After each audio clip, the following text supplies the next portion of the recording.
Bonjour à tous, bienvenue dans cette vidéo.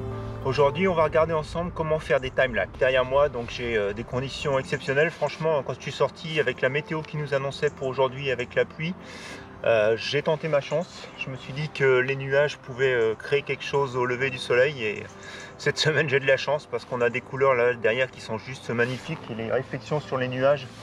Donc ça a changé, mais en tout cas c'était vraiment super. Donc là mon appareil photo est en place. Et comme je vous l'expliquais, donc quand je suis arrivé, ce que j'ai essayé de mettre en place, c'est un time-lapse. Donc là, elle est toujours en train de tourner. Bon, ça a pas mal changé depuis que je l'ai commencé. Mais du coup, je me suis dit que ça pouvait être une idée pour la vidéo d'aujourd'hui. C'est que je vais vous montrer donc, comment j'ai réalisé mon time-lapse. Donc là, vous n'allez pas voir le moment réellement avec les conditions en face, puisque j'étais obligé de le lancer un peu dans la précipitation. Mais en tout cas, je vais vous remontrer les réglages. Je vais vous montrer après comment sur l'ordinateur je traite le time-lapse. Et puis donc après, comment finalement on obtient ce time-lapse. Allez, c'est parti! Alors déjà, avant qu'on rentre dans la technique proprement parlée du time-lapse, donc le time-lapse c'est quoi? Donc le time-lapse c'est plusieurs images que vous allez prendre, que vous allez mettre les unes à la suite des autres, et donc tout ça assemblé va faire une vidéo pardon, et cette vidéo va comme passer en accéléré, c'est-à-dire que vous allez voir les choses passer rapidement. Donc je pense que vous êtes familier avec ce genre de vidéo. J'en ai déjà fait quelques-unes que je vais vous mettre là dans les encarts. Je pense que j'ai déjà dû en faire 2 ou 3 dans les vidéos que j'ai tournées. Et donc en fait c'est cette vidéo à vitesse accélérée qui s'appelle le time-lapse. Donc pour le faire en fait on utilise donc des prises de vue qui vont être prises de manière saccadée toutes les X secondes, et c'est ces prises de vue là qu'on va assembler. Donc sur mon appareil, sur celui-ci, comme sur mon D800, donc il y a à l'intérieur de l'appareil photo une fonction qui s'appelle intervallomètre. Et donc c'est cette fonction intervallomètre qu'on va utiliser. Si vous n'avez pas cette fonction là, donc il existe des petits boîtiers. Donc moi j'en avais un précédemment de la marque Miops, M-I-O-P-S, qui marchait plutôt bien. Donc c'est un petit boîtier que vous mettez sur la griffe du flash, que vous allez connecter à l'appareil photo, et c'est lui qui va lancer en cadence donc les photos. Alors ces photos là, ces boîtiers là Miops, c'est intéressant parce qu'en fait ils peuvent vous permettre des déclenchements dans plusieurs conditions. Donc vous avez l'intervallomètre, mais vous avez aussi la possibilité avec un petit rayon lumineux, un petit faisceau lumineux qui, une fois qu'il est coupé, va prendre des photos. Donc ça peut être intéressant pour l'animalier. Certains aussi font le déclenchement sur les éclairs, bien que c'est pas forcément à mon avis la meilleure des techniques, mais il paraît que ça peut donner quand même des bonnes solutions. Donc voilà, si vous êtes intéressé, si vous n'avez pas cette fonction d'intervallomètre dans votre boîtier appareil photo, vous pouvez regarder. Donc ça s'appelle Miops, je répète, M-I-O-P-S. J'ai aucun sponsor avec eux, hein, c'est juste que je l'ai utilisé et ça marche plutôt pas mal.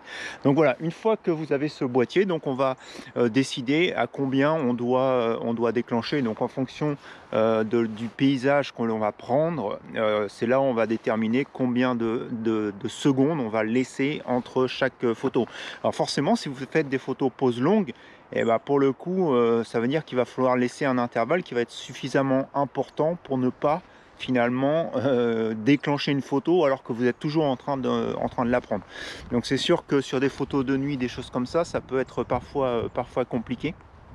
Mais c'est surtout ce qu'il faut faire attention. Et puis là, l'autre chose qu'il va falloir faire attention, donc les conditions comme j'étais là actuellement, c'est que j'ai lancé mon timelapse, il faisait nuit, et je termine mon timelapse, comme vous voyez là actuellement, avec quand même des conditions de lumière qui sont un petit peu plus importantes. Donc du coup, au niveau des réglages, il va falloir faire attention. Donc moi, je prends toujours mes timelapses en RAW, parce que ça permet toujours un peu de corriger certaines erreurs. Et dans ce cas-là, quand on fait des timelapses comme ça, alors ce que j'ai vu dans tout un tas de vidéos, et effectivement ça marche pas mal, c'est de fixer finalement l'ouverture, de fixer la sensibilité, de ne pas rester en sensibilité ISO auto, puisque sinon ça va corriger, et donc de laisser l'appareil photo finalement sélectionner sa vitesse lui-même. Et là pour le coup, il y a un train qui arrive.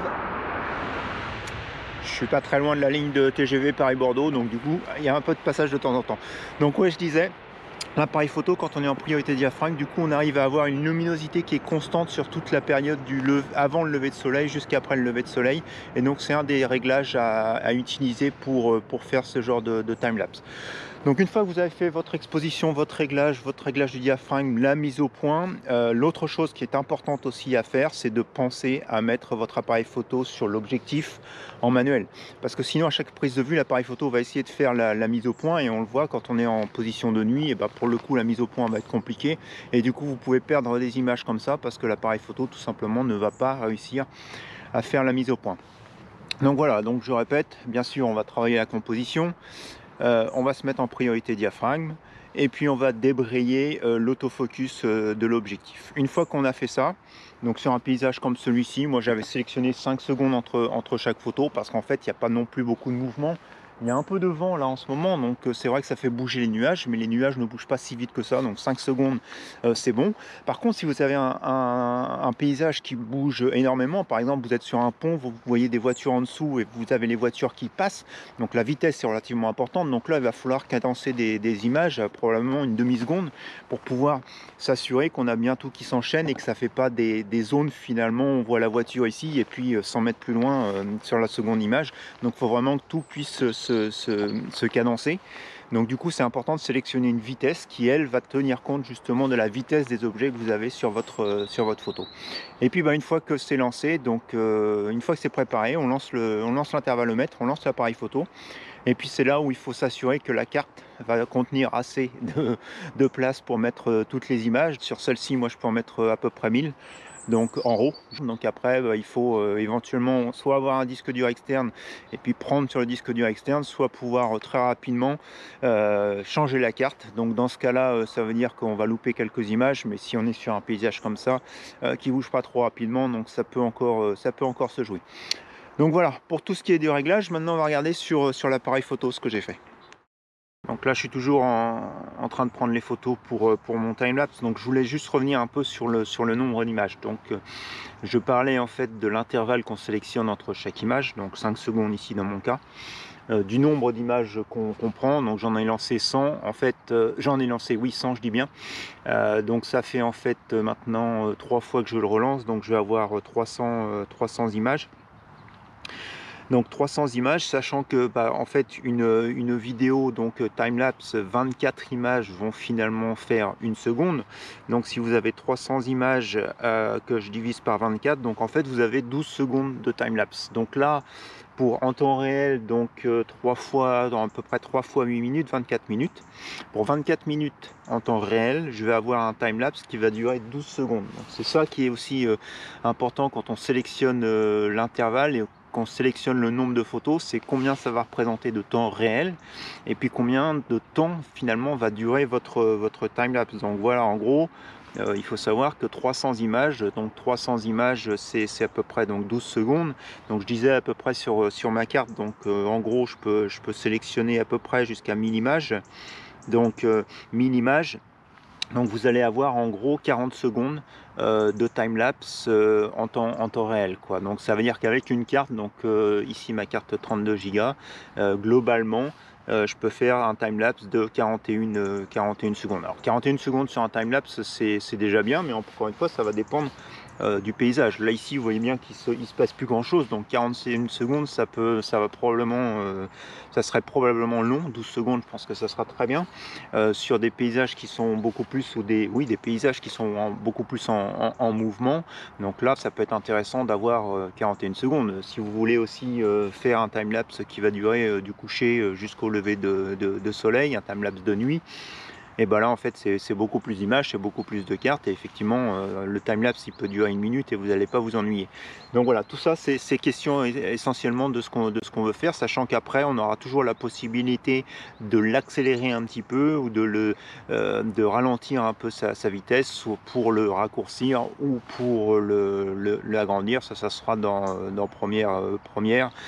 Encore une fois, j'utilise les outils Adobe, donc pour moi c'est Premiere, mais n'importe quel outil de montage vidéo, vous avez cette possibilité de réduire ou d'allonger la vitesse, la durée de votre séquence. Donc voilà, maintenant qu'on a fait tout ça, on va vraiment regarder sur l'appareil photo comment ça se passe au niveau des réglages. Donc comment ça se passe pour le timelapse? Donc comme je vous le disais, je me suis mis en priorité diaphragme. Bon, j'ai sélectionné de l'ISO 64, j'aurais pu sélectionner autre chose, ça c'est pas trop le souci. Et donc l'appareil, lui, va déterminer la vitesse par lui-même. Et c'est ça en fait qui est intéressant et qu'il faut faire, c'est qu'entre le moment finalement où je vais prendre la photo et le moment où je vais commencer pardon, mon timelapse et le moment où je vais le finir, donc on aura des différences de luminosité comme je vous l'expliquais. Et donc j'ai anticipé, j'ai sous-exposé un petit peu plus au démarrage. Donc en compensant, hein, comme on l'avait vu dans une autre vidéo, quand on est en priorité diaphragme, donc on peut sous-exposer pour compenser aussi la luminosité et puis compenser pardon, au niveau de l'exposition et donc exposer différemment son image. Et puis j'ai lancé le timelapse. Donc en fait, comme je vous l'expliquais, donc moi j'ai la fonction intégrée, j'ai une fonction qui s'appelle intervallomètre. Et dans la fonction intervallomètre, bah, vous choisissez, bon, l'heure de démarrage, on s'en moque un peu, mais vous choisissez l'intervalle entre chacune des images, donc ça peut être heure, minute, seconde, donc j'avais mis 5 secondes. Vous sélectionnez finalement à la fois le nombre d'intervalles et le nombre de vues, parce que vous pouvez décider de prendre deux photos au même intervalle, donc coup sur coup il va prendre 2 photos. Bon, j'ai jamais vraiment su comprendre vraiment le bien fondé de cette option, mais en tout cas donc moi j'ai choisi sans intervalle, sans le chiffre 100 intervalle, et donc une seule vue. Bien sûr non, j'ai demandé à ce que il n'y ait pas de lissage de l'exposition, parce que ça je veux le contrôler, parce que justement il y a risque de surexposer mon image et puis de ne pas avoir les effets que je souhaitais, donc au moment où je vais voir les images finales. Donc bon, ça, le mode silencieux, on s'en moque un peu. Et puis la priorité d'intervalle, je vous avouerai que je sais plus ce que c'est, mais c'était pas important. Et puis donc vous pouvez décider de vous le mettre dans un dossier séparé au moment des prises de vue pour les retrouver plus facilement après. Et donc une fois que c'est fait, bah, vous n'avez plus qu'à démarrer et puis à attendre. Donc en fait moi j'ai choisi 100 photos et puis je les relance au fur et à mesure. Donc je surveille de près quand ça tourne. Quand je vois que j'arrive sur les 90 photos, je m'apprête à relancer rapidement l'intervallomètre. Alors pourquoi je fais ça? C'est parce que parfois je lance trop de photos et puis on s'aperçoit au bout d'un moment que c'est raté.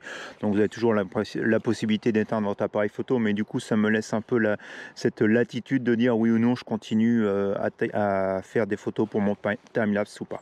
Donc voilà, donc pour la prise de vue c'est aussi simple que ça. Maintenant ce que je vous propose c'est qu'on aille mettre les images sur l'ordinateur et puis qu'on regarde ensemble ensuite comment j'ai monté le timelapse. Allez, c'est parti! Donc vous allez voir, la création d'un timelapse entre Lightroom et Photoshop n'est pas si compliqué que ça. Par contre, ça peut être très long parce que ça va dépendre tout simplement de la puissance de votre ordinateur. Dans mon cas, je dois avouer que mon ordinateur commence un peu à être vieux et fatigué, donc du coup ça demande pas mal de temps pour traiter certaines opérations que nous allons voir ensemble. Donc ne vous inquiétez pas, sur la vidéo vous allez voir des coupures par moment. Ces coupures, c'est tout simplement que l'ordinateur est en train de tourner et donc j'essaye tout simplement de raccourcir la vidéo en faisant des cuts dans le tournage. Donc voilà, on est parti, on regarde sur Lightroom ce que ça donne et puis on avance pas à pas pour aller jusqu'à la fameuse création de ce timelapse. Allez, c'est parti! Nous voici sous Lightroom. Donc sous Lightroom, j'ai importé les photos. Donc jusqu'ici, rien de bien exceptionnel. Une fois les photos importées, donc vous voyez qu'ici finalement j'ai quelque chose comme 288 images. Donc en fait ce que j'aime bien faire, surtout qu'ici bah, vous le voyez entre la première image donc, qui était très sombre et puis la dernière image qui est très éclairée, donc on a quand même énormément de variations. Donc je sélectionne 3 images, une au début, une à la fin et une au milieu, donc j'ai vers 140 en fait. Donc j'ai sélectionné ces 3 images ici, donc qu'on va voir ici dans la grille. Donc voilà les 3 images que j'ai sélectionnées, donc en début de timelapse, au milieu de timelapse et puis en fin de timelapse. Et donc ce que je vais commencer à faire, donc c'est que je travaille avec l'image centrale. Et donc on va faire les réglages sur cette première image centrale. Donc en fait sur cette image centrale, donc j'ai déjà travaillé un peu en amont pour faciliter, donc je vais faire mes différents réglages. Ce que je conseille essentiellement sur ce genre de timelapse, c'est en fait de ne pas travailler avec des réglages globaux, donc sur le panneau basique, mais plutôt de faire des réglages par les filtres gradients, les filtres radiaux, voire les brushes. Donc là en fait je vais aller directement sur ce que j'ai fait. Donc sur le panneau basique, j'ai juste travaillé en fait sur ma balance des blancs et puis j'ai donné un petit peu plus de texture et de clarté. Alors c'est essentiellement hein, pour le premier plan. Et puis j'ai travaillé aussi un petit peu sur le color grading avec les teintes en fait un peu plus jaune-vert au niveau des ombres. Et puis j'ai pas touché du tout les teintes dans le ciel. Alors ce qu'il faut bien voir, hein, c'est que on y va à tâtons. Hein. Donc une fois qu'on a fait le réglage ici, on revient sur la première image, on colle donc les réglages intéressants et on fait la même chose sur la dernière image et puis on voit si ça colle. Donc comment on fait pour le collage? Donc quand vous êtes sur l'image que vous avez réglée, vous faites un clic droit, vous allez dans Settings, vous faites copier setting et là en fait vous sélectionnez uniquement les settings que vous souhaitez recopier sur les autres photos. Donc ici c'était la texture, la clarté, le filtre gradient et puis donc j'ai oublié ici la balance des blancs. Je le copie. Je vais ensuite sur ma première image, pardon, je refais un clic droit, setting, je vais dans Past, et puis là, donc ça va coller les settings que j'avais fait sur l'image du milieu, et puis je fais la même chose sur la troisième image, et donc on arrive sur ce réglage ici, donc là je l'avais fait directement. Alors vous voyez très bien que sur la dernière image, donc on a effectivement beaucoup de haute lumière à ce niveau-là, j'ai réussi à les limiter. Donc là ça demanderait presque un traitement pour pouvoir ressortir, mais en fait ce qu'on va faire c'est qu'on va monter le timelapse et puis après on va regarder, peut-être qu'on va le couper plus tôt ou peut-être qu'on va essayer après plus tard dans Premiere de récupérer un petit peu de texture dans les nuages, bien que ça va être très difficile parce qu'on va le voir, on va passer sur des fichiers en JPEG et donc sur les fichiers en JPEG c'est quasiment impossible finalement après de récupérer des informations ou c'est du moins ça va être très très difficile. Les attitudes de réglage vont être vraiment très limitées. Donc voilà, ici j'ai donc vérifié que sur ma première image, sur mon image médiane et puis sur mon image finale, j'ai quelque chose d'équilibré. Donc maintenant ce que je vais faire, c'est que je vais tout désélectionner pour récupérer toutes mes images. Et donc je vais aller sur la première image. Donc sur la première image, je recommence, je fais Setting, copier les settings. Donc on a bien toutes les settings qui avaient été copiés. Je fais OK. Et puis donc après, on va les coller sur toutes les images. Donc là, on sélectionne tout. Tac. Et puis on fait clic droit. Setting, setting. Alors là, c'est vrai que comme il y en a plusieurs, à chaque fois ça change d'endroit et je le cherche. Donc on fait voilà, Develop Setting, Past Setting. Et donc là, c'est parti. Vous allez voir une petite barre de progression. Donc ça va encore relativement assez rapidement. Maintenant, on a toutes nos images. Donc qui apparaissent. Alors en fait il faut savoir qu'ici vous avez l'impression que le setting n'a pas été copié, c'est simplement que mon appareil met du temps à rafraîchir et donc les images et donc il met un petit peu de temps à ce que tout soit d'équerre, mais vous pouvez me faire confiance, tout est bien copié. Alors quelque chose que j'ai pas mentionné, que je n'ai pas fait tout de suite le cadrage en 16/9. Bon, c'est juste une préférence que je préfère, c'est finalement faire ce cadrage au dernier moment dans Photoshop plutôt que de le faire au départ sur les photos, ou à la limite vous pouviez le faire aussi sur les photos, ça ne changeait pas grand chose. Vous vous aviez juste à l'inclure dans les paramètres que vous vouliez copier et coller sur les autres images. Donc maintenant j'ai toutes mes images traitées, donc on les sélectionne tous. Et puis là, ce qu'il faut faire, c'est donc faire un clic droit et puis aller sur exporter. Alors moi, je me suis déjà créé un petit preset ici, timelapse. Donc je vais juste en fait vous montrer qu'est-ce que j'ai fait dedans. Donc je vais faire export. Donc timelapse est ici, donc bon là c'est où je vais le mettre, donc je choisis, mais ce qui est surtout important c'est ça, c'est-à-dire qu'en fait sur le timelapse, ce qui est important c'est que vous ayez des fichiers en JPEG et qui se suivent tous au niveau de la numérotation, parce qu'après on va les importer dans Photoshop comme une séquence. Donc ce que je dis, c'est que là j'ai choisi de mettre le nom timelapse, j'ai mis un chrono qui commence à 10 001 et puis donc qui va incrémenter au fur et à mesure des photos. Donc j'ai mis du JPEG sRGB en qualité 100. J'ai donc ici sélectionné donc un format donc qui va s'apparenter au format 16 neuvième, donc 1920 par 1080. Et puis bah, c'est à peu près tout. Donc là je vais cliquer donc exporter. Donc voilà, ça a été long, à peu près 1h30 pour exporter les 288 images. Donc les images sont maintenant exportées, donc on va quitter Lightroom et puis on va aller se rendre donc dans Photoshop, ouvrir. Et donc on va aller se placer dans le dossier où l'on a mis les images exportées. Donc dans mon cas j'ai créé un dossier où je l'ai appelé Timelapse 1 et j'ai toutes les images donc qui vont se charger. Et donc c'est là en fait l'astuce de les avoir classés par ordre chronologique. Donc vous voyez, avec une incrémentation de 1 à chaque fois, je vais sélectionner la première image. Et là en fait Photoshop me donne l'opportunité d'ouvrir ces images comme une séquence d'images. Donc je vais cliquer, je vais faire ouvrir. Et donc Photoshop va assembler ensemble toutes ces images. Et il me demande en fait à quelle fréquence je veux les assembler. Donc on garde du 24 images secondes. Hop, on envoie.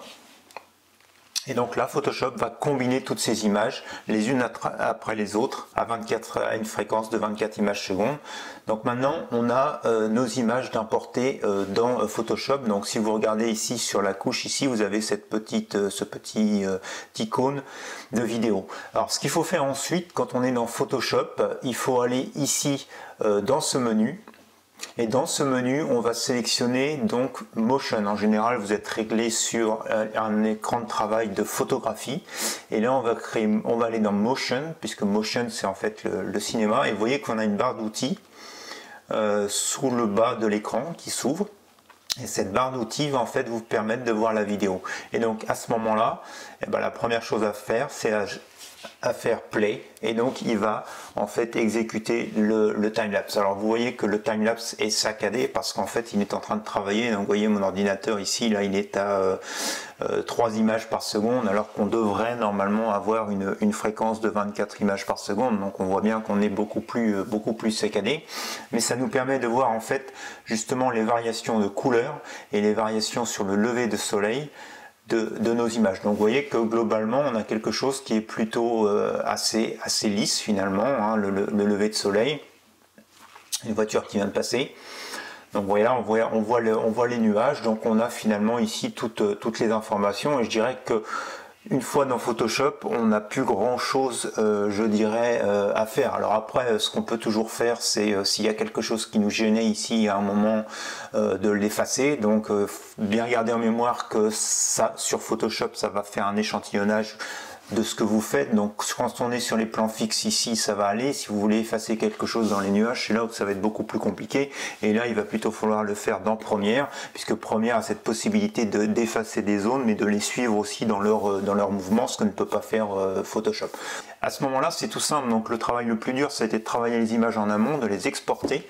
C'est ce qui a pris du temps, mais après c'est relativement simple. Et à partir d'ici, et en fait vous avez votre vidéo, et si vous voulez garder votre vidéo en l'état, il vous suffit juste, excusez-moi, de faire fichier, donc d'aller chercher dans le fichier l'export, de l'exporter en render vidéo, rendre la vidéo. Et donc là, ma vidéo va s'exporter. Ce que j'ai aussi oublié de vous préciser, donc ici en fait dans le panneau vidéo, si vous voulez, vous pouvez jouer en fait aussi à la fréquence dont les images vont passer. Donc vous pouvez modifier finalement vos vidéos. Et donc ça va pouvoir aussi vous permettre soit de ralentir la séquence, soit d'accélérer la séquence en fonction de vos goûts. Bon, c'est quelque chose en fait que, encore une fois, je ne touche pas dans Photoshop, mais que je préfère plutôt travailler dans Premiere. Mais si vous le souhaitez, avant d'exporter la vidéo, vous pouvez le faire ici dans Photoshop.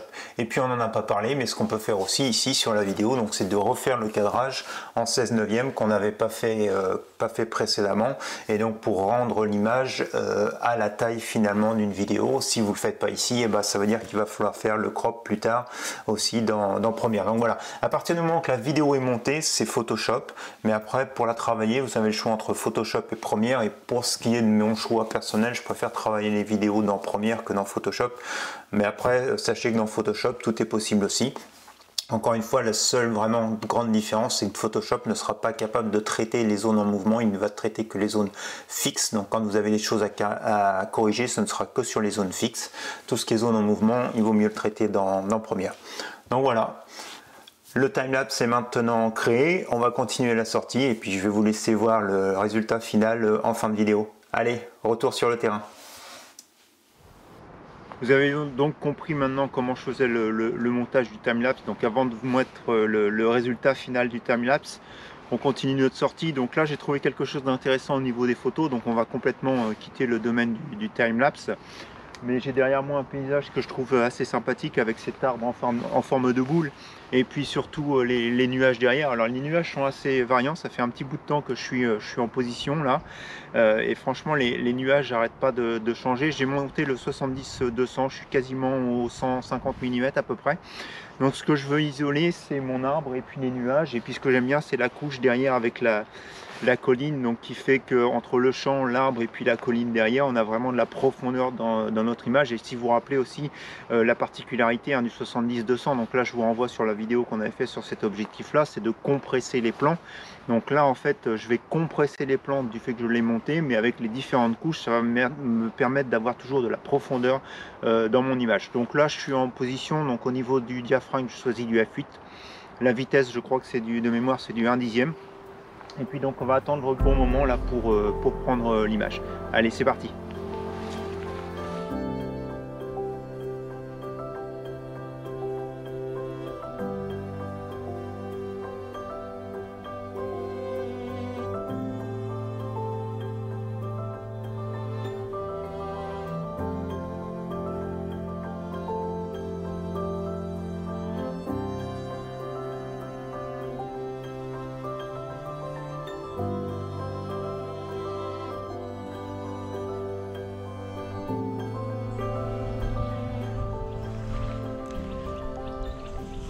Voilà le deuxième timelapse dans la boîte. Écoutez, on va regarder tous ensemble ce que ça va donner. Ce que je voulais surtout que vous reteniez de la vidéo d'aujourd'hui, c'est que, donc on l'a vu, le timelapse c'est sympa pour faire des petites vidéos. Ce qui est intéressant aussi dans l'intervallomètre et donc dans le timelapse, c'est aussi dans des situations telles que justement les éclairs, j'en parlais tout à l'heure. Alors il existe effectivement des mécanismes qui vont déclencher sur l'éclair, mais de ce que j'ai pu comprendre, il y a quand même des fois où ça a un peu de retard et du coup forcément vous n'avez pas l'éclair tel que vous le souhaitez. Donc ça peut être une solution, et l'autre solution c'est d'utiliser justement l'intervallomètre avec des fréquences, enfin des intervalles qui sont relativement courts, le plus court que vous puissiez mettre sur l'appareil photo. Donc ça veut dire qu'au niveau de la carte, là il va falloir avoir pas mal de cartes parce que ça va vite défiler. Mais dans les situations d'éclair où c'est vraiment imprédictible, en fait c'est la meilleure solution pour avoir une image bien exposée et puis essayer de capturer l'éclair. Donc vous allez déclencher et avoir des centaines de photos pour en garder une, celle où l'éclair aura apparu. Donc voilà, je pense que c'est aussi ce qu'il faut que vous reteniez avec l'intervallomètre, c'est cette utilisation là. Alors cet été j'ai pas vraiment eu l'occasion de photographier des éclairs. Il y a quelques années maintenant en arrière j'ai eu l'occasion de le faire. Je vais vous mettre une photo juste ici, et donc je l'ai prise avec l'intervallomètre, et très honnêtement je peux pas vous dire combien de photos j'ai eu de ratées, mais j'ai eu celle-ci que je trouvais intéressante. Alors elle n'est pas sensationnelle, mais en tout cas voilà, c'est toujours sympa de pouvoir capturer ces moments là, et c'est grâce à l'intervallomètre et donc la même fonction qu'on utilise pour faire les timelapses. Donc voilà, j'espère que la vidéo d'aujourd'hui vous aura plu. Si c'est le cas, vous connaissez la petite musique, un petit pouce en l'air, n'hésitez pas à partager, à commenter, et puis j'ai plus qu'à vous souhaiter donc une bonne semaine, un bon dimanche, et on se retrouve la semaine prochaine pour de nouvelles expériences photographiques. Allez, bonne semaine à vous, au revoir.